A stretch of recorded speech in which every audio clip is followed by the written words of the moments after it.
Halo teman-teman, bagaimana kabarnya hari ini? Kapanpun, dimanapun, dengan siapapun, sendiri pun tidak apa-apa. Ups. Alur cerita film 47 Ronin 2013. Dan bagi teman-teman yang penasaran dengan alur ceritanya, lanjut nonton ya. Daripada teman-teman harus ngedownload film ini yang cara downloadnya saja sesusah pertanyaan alam kubur, harus melewati iklan tidak jelas, dan kadang-kadang marketplace yang tidak tahu datang dari mana juga ikut di dalamnya. Menyusahkan. Baiklah, tanpa lama-lama lagi kita langsung aja ke alur ceritanya dan tetap fokus. 47 Ronin adalah sebuah film samurai yang diadaptasi dari kisah nyata di Jepang. Ronin sendiri adalah sebuah arti dari samurai tak bertuan.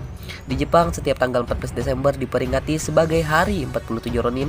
Jadi, penasaran gak nih dengan alur ceritanya? Kalau iya, lanjut nonton ya. Intro.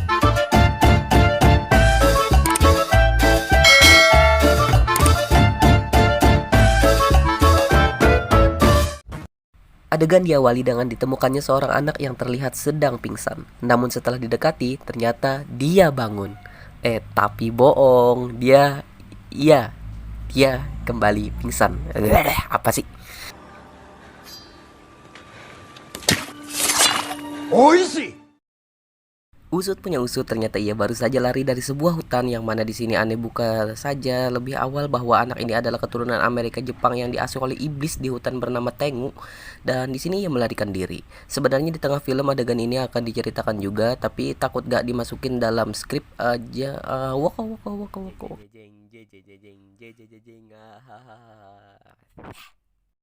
Ternyata orang-orang yang menemukan anak ini membawanya ke sebuah istana di kerajaan Akko yang dipimpin oleh Raja Asano. Juga anaknya bernama Mika, dan ia makan, minum, tidur, nonton YouTube, Instagraman, Facebookan, dan nguipi di sana. Skrip ngaco lagi anjir. Oh iya, jadi anak ini bernama Kai yang nanti akan diperankan oleh Keanu Reeves atau Baba Yaga John Wick ya. Singkat cerita, Kai dan yang lainnya pun sudah dewasa, dan ini dia John Wick Keanu Reeves. Terlihat di sini Kai dan pasukan lain sedang memburu seekor hewan, dan kenapa Kai di sini terlihat tidak seperti pasukan lain itu karena ia dianggap bukan bagian dari mereka dan bukan seorang samurai.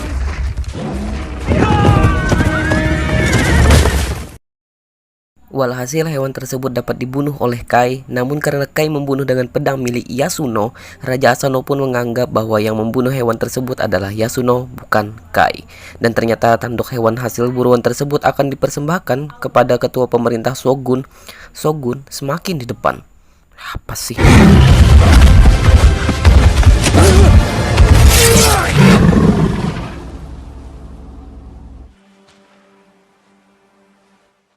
Owes you a great debt, Yasuno.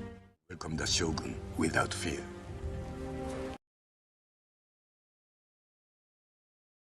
Pada scene ini Kai juga melihat seekor rubah bermata aneh, yang mana rubah tersebut akan kita ketahui pada adegan setelah ini.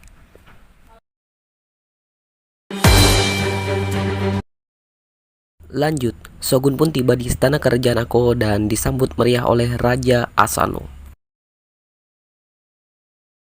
Nah, di sini Kai melihat wanita dengan mata yang sama dengan rubah yang ia lihat saat perburuan, dan dapat dipastikan bahwa wanita ini adalah penyihir jadi-jadian, dan setiap ada penyihir pasti ada ilmu-ilmuwan. Ilmu-ilmuwan apa ini, tak?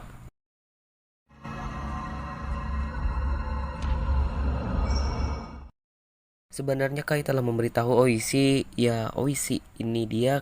Kai memberitahu Oishi bahwa ia melihat seorang penyihir hadir di tengah-tengah rombongan. Namun Oishi tidak mempercayainya disebabkan film masih panjang. She was in human form among the noble's concubines. They say only demons have the power to see. Are you a demon? Selanjutnya Raja Asano dipertemukan dengan Raja Kira, dan tampak di sini Oishi seperti tidak menyukai Raja Kira dari kerajaan Nagato. Nagato, from the northern provinces.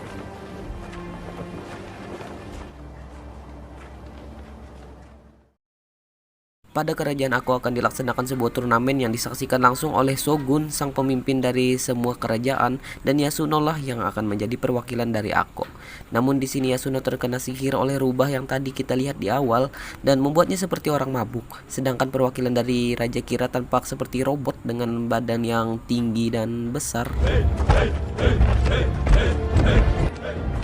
Who is that? My fighter. Karena Yasuno tidak dapat bertarung, Kai pun menggantikannya tanpa diketahui oleh yang lain. Dan sudah kita ketahui bahwa Kai bukanlah seorang samurai, ya kita lihat akibatnya di sini.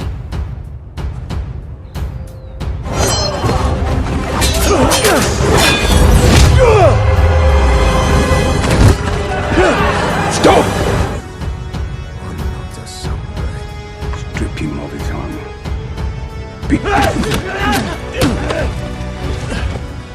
Sorry. Raja Asano pun terlihat sangat marah karena malu akan kejadian tadi. Adegan berpindah pada kerajaan Kira dan penyihirnya yang sedang melakukan sihir untuk menyihir Raja Asano. Dan setelah terkena sihir, Raja Asano pun melakukan hal yang dilarang oleh pemerintah Shogun. Ia pun dihukum oleh Shogun dengan mengakhiri hidupnya dengan terhormat. Pah, kenapa sih? Pah.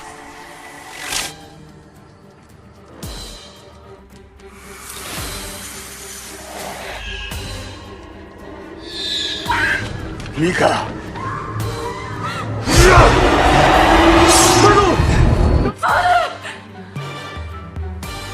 The penalty is death.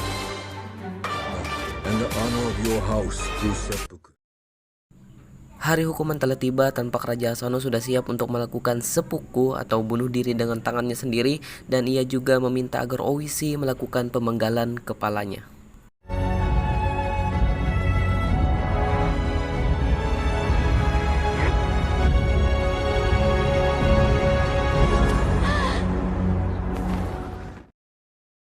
Setelah hal tersebut, Oishi dan seluruh pasukannya pun resmi menjadi Ronin atau samurai tak bertuan. Pada sisi lain, Putri Mika juga diberikan racun oleh para pembantunya agar menghilangkan penderitaannya. Namun dengan kekuatannya untuk mengurus Ako, ia pun menolak. You are now Ronin, masterless samurai. Shogun juga memberikan perintah agar Raja Kira dan Putri Mika menikah untuk menjaga persaudaraan dan menjaga Ako. Dan para pasukan Oishi pun diusir dari kerajaan oleh Raja Kira. Pada adegan ini, Raja Kira menganggap bahwa Oishi adalah ancaman dan ia pun memenjarakannya di penjara bawah tanah. I don't trust Oishi. He no longer has the Satu tahun kemudian, Oishi pun dibebaskan. Ia pun langsung mencari Kai untuk membalas dendam pada Raja Kira. Oishi pun juga menyuruh anaknya untuk mengumpulkan pasukan yang lain. What of the half-breed? We need 3 horses. And tell them to meet me at the Black Lake. Singkat cerita, Oishi berhasil menemukan Kai di sebuah pulau asing dan mereka berhasil melarikan diri dari sana dan bertemu dengan pasukan yang lain. Di sana mereka juga memikirkan strategi untuk menyerang Raja Kira di kerajaan Nagato. Isoge, you ride ahead to his temple town. Penyerangan pertama pun dimulai pada sebuah desa bernama Uetsu untuk mencari pedang di sana. Namun mereka tidak menemukannya karena di sana sudah dikuasai oleh Raja Kira. Sempat terjadi perkelahian namun Kai berhasil memenangkannya. Di sisi lain, tampak Mika sedang diintimidasi oleh penyihir Kira yang terlihat tidak menyukai Mika. Berpindah pada Kai dan Oishi yang membicarakan untuk mencari pedang, dan Kai menyarankan untuk mencarinya di hutan Tengu, ya tempat di mana ia dibesarkan oleh iblis. The Tengu Forest. Kai, Oishi, Yasuno dan yang lain pun langsung mendatangi hutan Tengu. Namun setelah sampai, Kai hanya mengajak Oishi. Di dalam hutan tersebut, Kai dan Oishi bertemu dengan sekumpulan penampakan yang seperti biksu, dan itu adalah iblis yang dimaksud tadi, yang mana ternyata itu adalah sebuah ujian untuk mereka berdua untuk mendapatkan pedang yang diinginkan. Singkat cerita, mereka berdua berhasil mendapatkan pedang-pedang tersebut.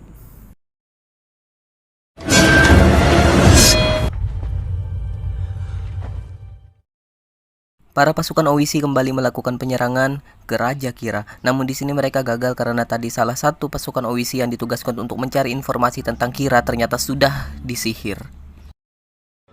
Sorry. It's a trap!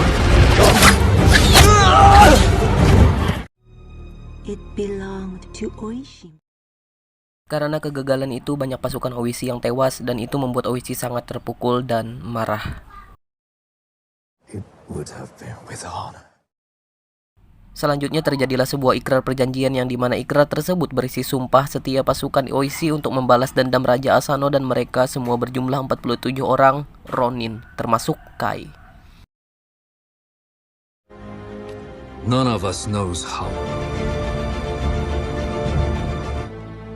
We are 47. Singkat cerita, Oishi dan pasukannya pun menyerang kerajaan Kira dengan menumpangi rombongan penghibur, atau sebut saja rombongan sirkus, yang menuju kerajaan Kira untuk melakukan perayaan pernikahan Raja Kira dan Putri Mika.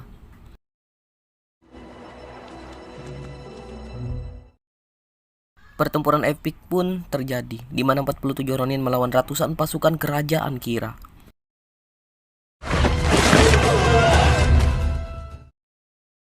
Selanjutnya Oishi dapat mengejar Kira dan membunuhnya. Sedangkan pada sisi lain Kai bertemu dengan penyihir Kira dan mereka berdua bertempur di mana penyihir ini merubah dirinya menjadi wujud naga.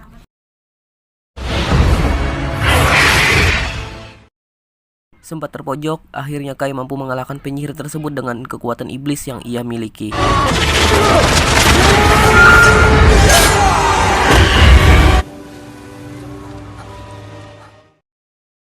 Akhirnya 47 Ronin di bawah pimpinan Oishi mampu mengalahkan kerajaan Kira dengan membawa kepala Kira sebagai bukti kemenangan.